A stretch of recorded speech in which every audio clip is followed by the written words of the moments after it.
Como o vídeo ficou um pouco longo demais, ficou mais de meia hora, eu achei melhor dividir em duas partes de mais ou menos 15 minutos. O primeiro vídeo vai desde Abraão até mais ou menos o início do reinado de Josias. O segundo vai de Josias até o final da dinastia asmoniana, dos asmoneus, né, dos macabeus.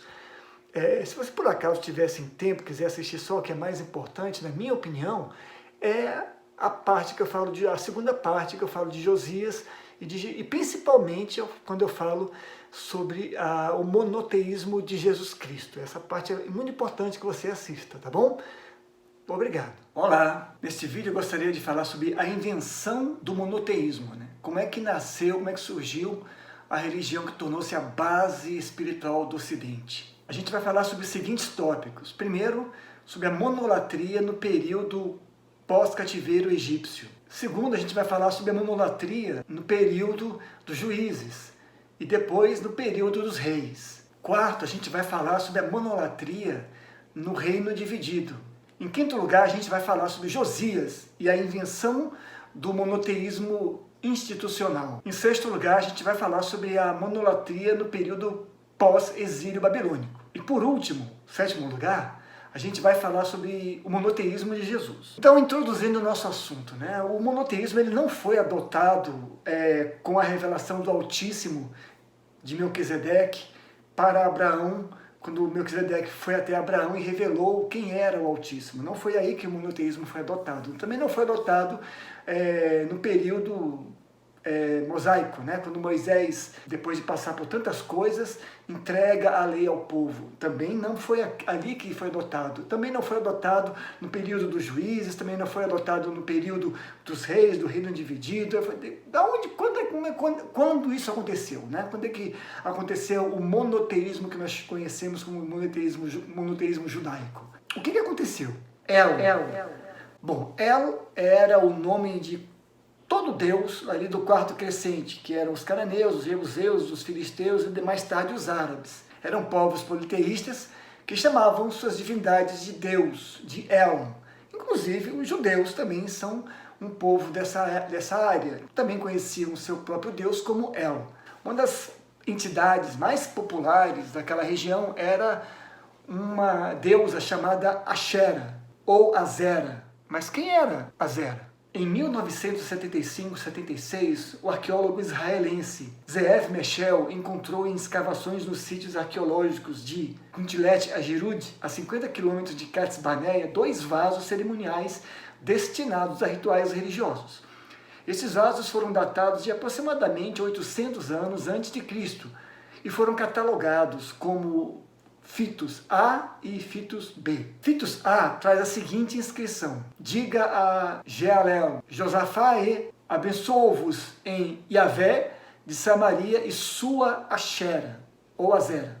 Fitos B traz a seguinte inscrição: diz a Marjarro, diga ao meu senhor, está bem? Abençoo-te em Yavé de Temã e sua Azera. Ele te abençoe e te guarde e com o meu Senhor. Azera, na verdade, era conhecido como consorte ou companheira de El. Na Bíblia, ela é uma das entidades mais populares e mais cortejada pelos judeus. Por incrível que pareça. Adorada até mesmo pela nobreza. 1 Reis, capítulo 15, versículo 13, diz assim: e até a Maaca, sua mãe, removeu para que não fosse rainha, porquanto tinha feito um horrível ídolo a Azera. Também Asa desfez o seu ídolo horrível e o queimou junto ao ribeiro de Cedro. Ou seja, a mãe do grande rei Asa, que foi um grande rei, ele foi um grande rei do reino de Judá, a própria mãe dele era uma devota de Azera. Depois Azera se torna, dentro de um sincretismo judaico pagão, a esposa ou a companheira de ninguém mais, ninguém menos do que o próprio Yavé, com quem ele supostamente teve um filho chamado Baal. o famoso Baal da Bíblia. Mas essa é uma outra história. Retornando a El, há diversas variações do nome de El na Bíblia. São todas variações do nome El. Muitas delas se encontram em escritos antigos dos próprios povos pagãos. Monolatria, o período pós-cativeiro egípcio. Ao saírem do Egito, os judeus não conheciam de forma alguma já não conheciam mais o Deus de Abraão, Isaac, Jacó e José. Eles nem sabiam quem era esse Deus mais.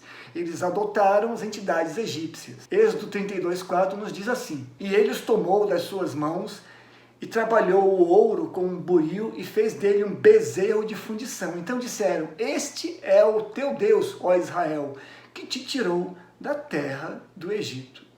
Evidentemente, a escravidão tirou muito mais do que apenas a liberdade dos hebreus. Tirou também a sua alma e a sua religiosidade. Foram 400 anos de servidão. Nesses 400 anos, a fé dos hebreus se perdeu entre os chicotes e as areias do deserto. O que aconteceu ali na revelação de Yahvé a Moisés, na verdade, foi um negócio que nós chamamos de monolatria, onde os hebreus acreditavam em outros deuses, mas adoravam apenas a um Deus. Tratavam a Jeová, tratavam a Yahvé como um ídolo, mas adoravam apenas ele. E como é que funciona essa adoração?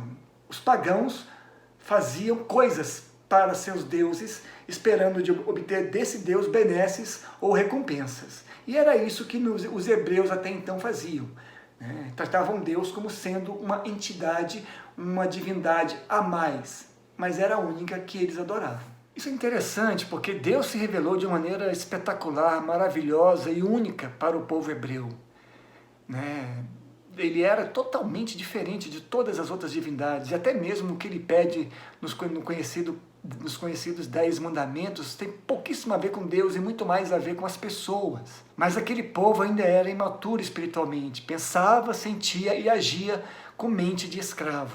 A espiritualidade do povo hebreu só ficou madura o suficiente perto do nascimento de Jesus. Foi quando Jesus Cristo veio para revelar o Pai, quando o mundo estava preparado para essa revelação. A Bíblia fala que esse momento é chamado de a plenitude dos tempos. 2. Monolatria, o período dos juízes. Nesse período, que durou aproximadamente 400 anos, o povo oscilava entre a fidelidade a Yahvé e a adoração aos ídolos pagãos, principalmente dos filisteus, jebuseus e amorreus. Talvez os filisteus sejam o povo mais mortalmente inimigo dos judeus. Eles possuíam já o conhecimento do ferro fundido, seus exércitos já possuíam carros de combate, numa época na qual os judeus afiavam suas lanças de madeira ainda. Mas o domínio dos filisteus ia além da tecnologia de guerra. Seus deuses, e principalmente sua deusa, seduziam completamente os judeus. Vejamos o que diz Juízes capítulo 10, versículo 6. Mais uma vez, os israelitas fizeram o que era mal aos olhos do Senhor. Serviram as imagens de Baal, Astarote e aos deuses da Síria, de Sidom, Moabe, Amon e da Filistia, e abandonaram e deixaram de servir o Senhor. Isso se repete durante todo o período dos juízes. Uma hora eles estavam bem, tinham um bom juiz, eles estavam bem, esse juiz morria, era seguido por 40 anos de confusão, de monolatria, de idolatria, depois vinha um outro juiz, e isso durou 400 anos aproximadamente. 3. Monolatria no período da monarquia unida. Os filisteus eram realmente avançados, eles inovaram até mesmo na arte de ocupar a terra. Quando eles conquistaram Israel, em vez de dizimar o povo, queimar a terra, eles fizeram diferente. Eles, em vez de ocupar a terra, até mesmo porque eles nem tinham gente para isso, eles cobravam, deixaram os judeus ficarem lá e cobravam altos impostos para os judeus não serem massacrados. Eles proibiram também os derrotados judeus de possuírem qualquer tipo de metal, até mesmo para amolar uma faca, eles tinham que ter permissão dos filisteus para isso. Isso está lá no livro de 1 Samuel, capítulo 13, versículo 19 a 21. E cobravam uma taxa elevada mesmo pela chamada proteção, coisa de dar inveja a qualquer mafioso moderno. O rei Saul. O rei Saul foi escolhido por Deus e teve a oportunidade de ser uma das pessoas mais importantes da Bíblia e da história também. Mas era muito vaidoso, era um idólatra e era extremamente vingativo. E deixou passar essa oportunidade, perdeu a coroa por causa disso, e também seus filhos deixaram de herdar o trono. Ele usurpou a função de sacerdote, debochou das ordens de Deus, e por isso os seus descendentes também perderam o trono. E chegou a consultar uma feiticeira em um determinado momento, e com isso pode até mesmo ter perdido a sua salvação. Essa é uma das passagens mais loucas e mais estranhas das Sagradas Escrituras. Salomão manda buscar uma pitonisa em Endor, vai consultar, a pitonisa fica preocupada, fala assim, você sabe que Saul proibiu, ela não sabia que era Saul até então, você sabe que Saul proibiu que se consultassem feiticeiras, então ela fala, não, o Saul fala para ela, fica tranquila que não vai acontecer nada contigo. Nesse momento, ela começa a consultar as entidades dela e descobre que ele é Saul. E fala assim, você me enganou, você é Saul, como você fez isso? E Saul fala, não, vai ficar tudo bem, apenas me ajude. E Saul pergunta, você pode me ajudar? Ela fala, posso, o que você deseja? A quem deseja que eu faça subir? Olha que interessante. Não é descer. A Bíblia diz que toda boa dádiva e todo dom perfeito vem descendo de cima do Pai das luzes, em quem não há mudança ou sombra alguma de variação. E ela fala assim, eis que vejo subirem deuses da terra. Isso é muito estranho, né? A consulta mediúnica continua e prossegue. Isso mostra que o próprio rei era um idólatra, um homem que consultava feiticeiras. Se o rei era assim, imagina o povo como é que era, né? O rei Davi. Davi é, em muitos aspectos, uma das pessoas mais humanas da Bíblia, né? É mentiroso, é corajoso, ele é valente, ele é covarde, ele é o que nós somos, um simulacro e uma simulação do que todos nós somos, pessoas de carne e osso que têm defeitos e virtudes. E Davi, ele incorpora bem o papel do humano. Um pastor chegou a dizer que Davi era especialista em quebrar todos os mandamentos de Deus, menos um, amar a Deus sobre todas as coisas. E por isso foi conhecido como um homem segundo o coração de Deus. Seja lá o que signifique isso. Então Davi levou o seu povo a adorar somente a Deus. Ele mesmo adorava somente a Deus, nunca teve um ídolo na vida, adorou apenas o Senhor Deus, e a ele se submeteu. E levou o seu povo também à adoração ao Senhor. Porém, escavações das décadas de 1970 e 1980, feitas pelo premiado arqueólogo Yigal Shilon, da Universidade Hebraica de Jerusalém, mostraram que nos tempos de Davi, na cidade de Davi, como era conhecida Jerusalém, que a cidade de Davi era palco de muita idolatria, aparentemente tolerada pelo Estado. Foram encontradas centenas de imagens de Dagon, Astarote, Baal e da deusa Ebat. Aparentemente, a idolatria era combatida sistematicamente pelo Estado de uma forma coletiva, mas esse mesmo Estado fazia vista grossa para o que ocorria dentro dos lares das pessoas. Nas escavações nas casas foram encontradas diversos ídolos. Então, aparentemente, dentro da casa das pessoas, as pessoas podiam fazer o que queriam e eles eram bem idólatras. Salomão teve um início complicado. A sucessão não estava definida e Salomão não era sequer o filho preferido pelos generais de Davi. Mas ele tinha uma mãe muito guerreira e um tutor muito importante, que era o profeta Natã. A Bíblia deixa claro que seus inúmeros casamentos perverteram o coração de Salomão. Com o intuito de assegurar paz, ele casou-se com muitas mulheres dos reinos vizinhos. Essas mulheres vinham para Israel e traziam suas entidades, seus deuses. E para agradá-las, ele tolerou isso e começou lentamente a introduzir a idolatria em Israel.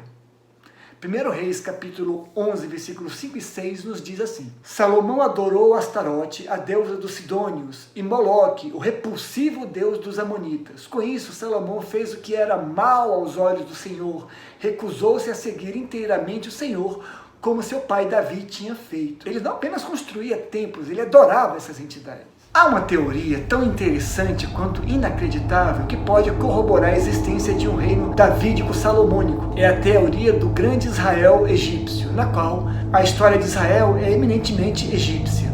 O rei Davi teria sido o faraó Pseussene II e Salomão Sheshok I. Essa dinastia teria construído um império que se estendia do Egito, passando por Israel e Judá, e até as fronteiras do reino de Arã. No livro As Chaves de Salomão, o Dr. Ralph Ellis aborda descobertas arqueológicas ignoradas tanto por estudiosos quanto por cientistas. Mas essa é uma outra história. 4. Monolatria e idolatria generalizada no Reino Dividido. Esse período durou aproximadamente 400 anos. O Reino de Judá, com capital em Jerusalém, ficou com as tribos de Judá e Benjamim. E o reino com capital primeiro em Siquém, depois em Samaria, ficou com as restantes 10 tribos. De maneira geral, Judá teve melhores reis do que Israel. Dos 20 reis citados, 6 reis são listados como reis que serviram ao Senhor. Israel, por outro lado, teve 19 reis e apenas um, Jeú, seguiu a Yahvé, e não inteiramente, pois permitiu que adorassem bezerros de ouro em Dan e Siquém e em Betel, além de ser um governante cruel e era apoiado pelo inimigo da Síria, que é uma rivalidade antiga dos judeus até hoje. Então, nesse período do Reino Dividido, que durou cerca de 400 anos, a idolatria era generalizada nos 2 reinos. Né? 20 reis em Judá, apenas 6 são citados como pessoas que serviram a Deus. 19 reis em Israel, apenas um fez meia boca. Não dá para falar que serviam a Deus. Deus abençoe sua vida. Sou o pastor Paulo Tide. Grande abraço e a gente se vê pelo caminho.